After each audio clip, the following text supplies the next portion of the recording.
We are at part 5 of our 6-part Humblebee series. Today we switch out our color palette a bit and make some flowers for our bees. In this series, I varied the sizes of the cutters to make it a little more interesting when laid out all together. At 3.5 inches, this flower is larger than most of the cookies in this series. Our bee cookies measured out to 2.25 by 3. Our largest cookie, though, you will see in part 6 when I make the honey jar. That guy is huge and measures 4.5 by 2.75. I love this cutter. This flower has such a simple, recognizable look that I find myself drawn to it. So it makes its way into our bee series. It was part of a 5-piece set I purchased on Amazon by Ann Clark called Flower Garden Cookie Cutters. It was part of my first official cookie decorating set that I completed just 4 months ago. While I didn't do a full recording of the decorating itself, I did do a video going over how it went. If you're curious about that episode, I've linked it below for you. Funny, I just realized looking at the thumbnail for that set, I used almost the exact same purple that I used for this flower.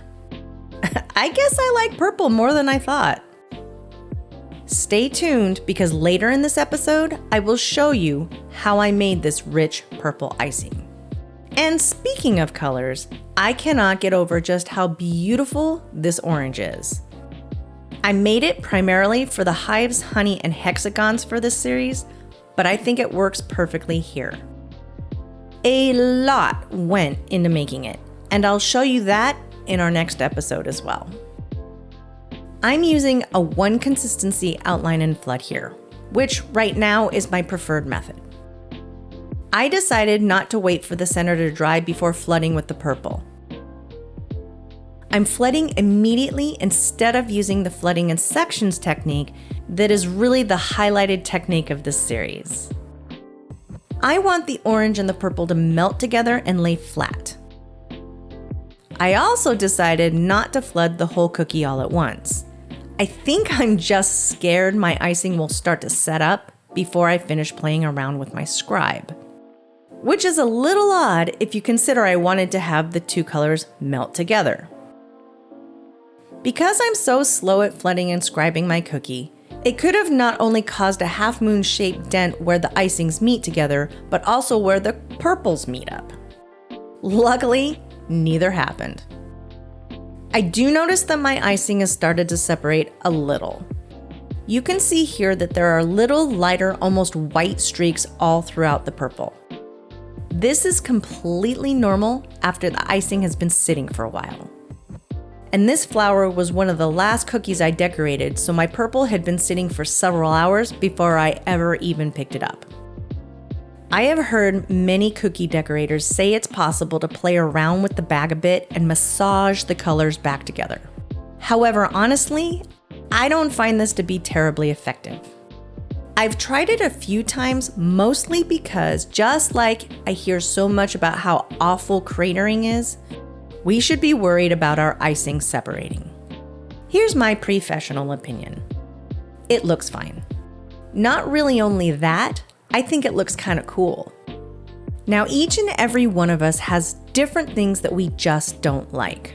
For me, that's seeing the outline.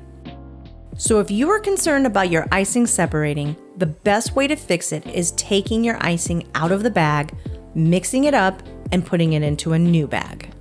Though I am quite sure we all spend a fair amount of mental effort hemming and hawing about getting up to rebag the icing. It really only takes a couple of minutes. And as I have figured out recently, taking 2 minutes to rebag the icing is well worth the cost to be more satisfied with your end result.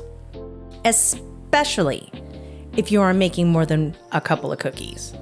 And especially if your cookies are going to someone who is paying for them. Not because they will be disappointed, but if you're anything like me, you will always have a little part of your brain that says, I should have just fixed it. What I'm doing here in the middle is a complete afterthought. I never intended to do this technique that the graceful baker calls a crackle. Now, admittedly, it's not going well. Because it wasn't intended, I let the cookie sit too long to make an effective crackle. And so it looks terrible. You are supposed to allow the cookie to just crust over before doing the crackle. About 15 minutes in the dehydrator is what it would have taken. I think this cookie sat out for half an hour or more, so it didn't quite work. So what do we do when our cookies don't come out as planned? We throw them across the room.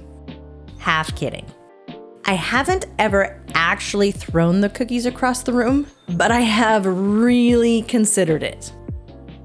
Instead, we try to cover up our mistakes. And that's what I'm doing here. I'm using a soft peak piping consistency to dab on a few bits of pollen.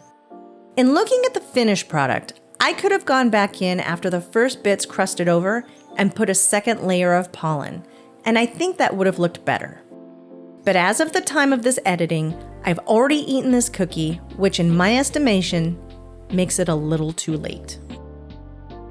It is amazing to me how very simple, easy to execute details can upgrade the look of a cookie so much. And that's exactly how I view what's going on here. I'm back in with my purple piping consistency to add just a few somewhat random lines, and I think it makes a huge difference. It gives some extra dimension to the cookie, and I love it. I do use my scribe to help the ends of the lines lay down on the surface a bit better.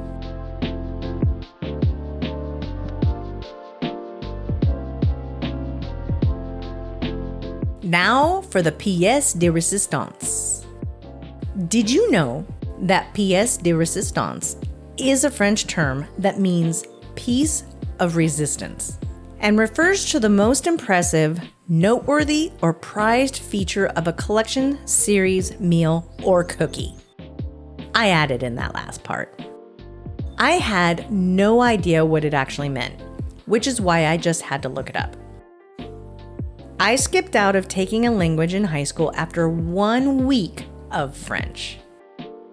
Though other languages are fascinating to me in how the words are so colorful and that they have very different interpretations, not only to the English use of the word, but also to how words are used in different contexts. It is then slightly tragic that my brain just does not compute any language outside of English. So I do find it incredibly interesting that they use the word resistance. I'm guessing it's kind of like this is the piece that is opposite or set apart from the rest in a good way. So different from the way we usually think of the word resistance. It almost doesn't make sense to my American brain. Anyway, how it applies here is in regard to my bee. I am using my edible marker to dash out a little bit of bee movement on my cookie. A little bit of soft peak glue on the back of the transfer I made in part 2 helps the bee stick down. Now you see I'm having a little trouble figuring out exactly how much to put on. This is in part due to the uneven surface of the pollen. I'm weighing out how much I need to put to get it to stick but not ooze out from under the bee. I am very happy with how this cookie turned out. Most of the icing in this series started out by using old icing from my freezer to help make my colors. I am a huge fan of 1, not wasting icing, and 2, being able to start out with a base color, no matter how light it might be. I didn't have a large amount of icing to start with, so a couple spatula scoops of fresh icing from the mixer is going to help me out. I don't need much of the purple since I will only be using this for my flowers and lavender. First things first, I need to get a gauge of where I'm starting from, so I mix my old and new icings together. It's not as rich as I'd like, so I go in with a drop of my Anne Clark Regal Purple. I love to watch the initial mixing of gel color in the icing with every color I make. I know people do satisfying flood videos. I wonder if satisfying icing mixing videos would work. My purple is a bit electric, so to tone it down, I add in some black. I don't want it super toned down, so I use a toothpick here. Let me tell you though, be careful when using the toothpick method with other colors. Straight out of the tube, black is a lot thicker than most of the gel colors, and so it sticks nicely to the toothpick. I've ended up with a huge blob in my icing instead of a nice bit on the end with other colors. As always, I color my icing to a few shades lighter than I want it to be when I eat my cookie. And now into this 8-ounce deli container to sit for a week. While I do need the color to develop, the week isn't necessary. It's just because I don't have time to decorate until next week. So it will sit in the freezer until then. I'm going to need green for my next cookies. I get to use up the 3 different bags of icing I've accumulated over the past few months. I have heard that you should use up all of your frozen icing within 6 months or it starts to break down so much that it affects the end result of your icing even when splicing it with fresh icing, resulting in craters, possibly a chalky texture, and I've even heard of icing lifting straight up off the cookie.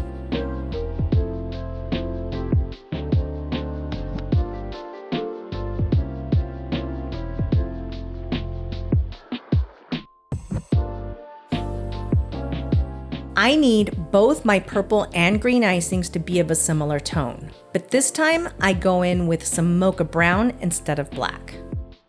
Being mindful of the gel consistency difference, I take great care to get all of the gel onto the toothpick.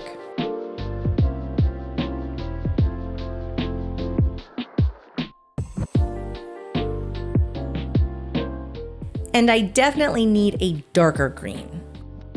So another drop of Ann Clark, but in leaf green this time. And a bit more mixing. You may have noticed that most of the gel colors I use are Ann Clark. This isn't for any particular reason other than when I started decorating cookies, my mother-in-law was super supportive and bought me a bunch of stuff to get started with. And Ann Clark is what she showed up with. Now, usually I hear the professionals talk about using Chef Master, AmeriColor, and the Sugar Art colors. And true, at this point, I have all of the above in various colors.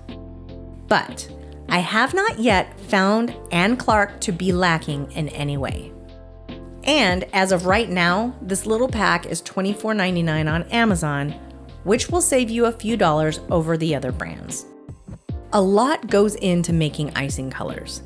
This process, start to finish for a set like this with 5 to 6 colors, if you count the white, which I do color, can easily take a couple of hours or more if you're actually mixing your consistencies and bagging too. You see here I go in with another color to try to get the color as close to what I have in my head. This is my new ivory. Though I'm not as impressed as I thought I would be, I'm still finding it useful.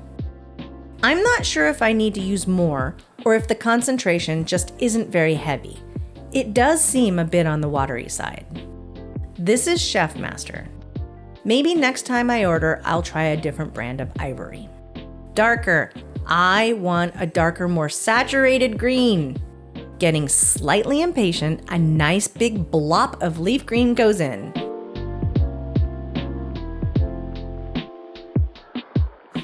I think we're finally here. For my lavender, I need a surface to put it onto, but I didn't want to use a plaque. So I sifted through my cutters and found this one. I checked my mind's eye for an image of what I think my lavender will look like on this and decide, yep, this one is perfect. So what is this cutter? A monstera leaf. This kind of feels a little bit to me like finding clothes in your dresser that you had forgotten you owned. Like going shopping without having to spend any money. It excites me. And I think it brings a little bit of interest to the finished cookie. This too is a one consistency outline and flood. I have no idea whether it would be considered a thick flood or how many seconds. Maybe someday I'll figure it out, but probably not. I have come to looking for a specific amount of flowiness off of my spatula while I'm adjusting my consistency. I am very sorry to report that this isn't something I think can really be taught so much as you have to do it several times and work with it several times to get a feel for it. I personally find the counting thing completely obnoxious. When do you start counting? When do you stop? No thanks, not for me. However, if it does work for you, then definitely use it. Each and every decorator has their own way with the details of decorating. Never a right or wrong, only a right or wrong for you. Here's my philosophy when it comes to methods. Are you ready? If it pisses you off, don't do it. Counting seconds pisses me off, so I don't do it. I have a tendency to repeat myself, so here goes. Want to know what else pisses me off? If you've been around at all, you might be able to predict my answer. Seeing the outline. I clearly have an irrational contempt for seeing the outline on my cookies. So guess what I'm doing here? Taking a lot of time to try to get my flood to melt into the outline. Admittedly, this revulsion results in my spending a ridiculous amount of time using my scribe and causes me to be super wary of getting right on the edge of my cookie. So for now, I see a cookie edge and admit I too am ridiculous. I am making a very simple bunch of lavender. First using my green soft peak piping consistency, which I'm pretty happy with. Though, I would have been slightly happier with a tiny bit darker green. Now I'm splitting hairs. I need just 3 easy stalks to place my blossoms on. Do you have any idea how often I have to consult Professor Google while I'm writing these commentaries? That would be the second time this video. I wanted to be sure to use the correct terminology, so I looked it up. Is it lavender blossoms or lavender flowers? For this exact reference, using blossoms is the most appropriate. I am a stickler for using the correct word if I can. Probably one of the reasons learning another language evades me. I'm too specific. I would have to spend my entire life learning each and every nuance of each and every word in each and every context. I don't have time for that and decorating cookies. Now for those blossoms. This too is a soft peak. So I place my little beads of purple separated a bit on this first pass through my stalks. If I were to place them super close together, they would kind of melt into each other. While I want that a little bit, I do want some definition. So giving it a small amount of time to start to set up before I go in for the second layer helps to achieve the look I'm going for. I could have made this a medium peak instead, which would have allowed me to immediately place my beads on top of each other. But then, the little bit of melting into each other wouldn't have happened. And Kuny, you ask, does it really make any difference whatsoever? This super minute distinction. Only to me. Though, I suspect in the world of cookie decorating, I am not alone. Also probably not necessary is the fact that I take the time to settle the tiny peaks of the beads, especially when you consider the bottom layer will be covered up. I wonder how many of these little extra unnecessary things I'll drop over time as I get more comfortable with decorating.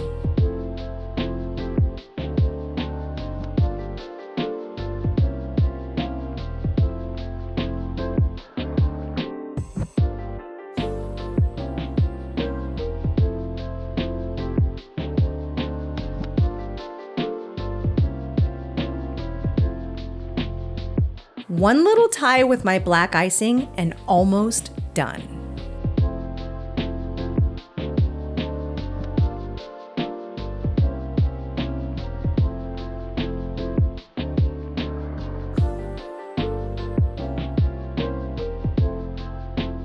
Now time for that fancy French word phrase we discussed earlier, and this cookie is even cuter than I had in my head. That feels good. Here is a little sort of epilogue to this little story. I had originally intended to use this technique, but then as it turns out, I didn't really use leaves, but on one little spot of one cookie that wasn't exactly part of the set. I'm including this because I kinda said I would when I previewed this series in another series. I will be sure to do it again in the future with more instruction. The quick version is to make leaves, cut your tip in a V shape with the seam pointing straight up.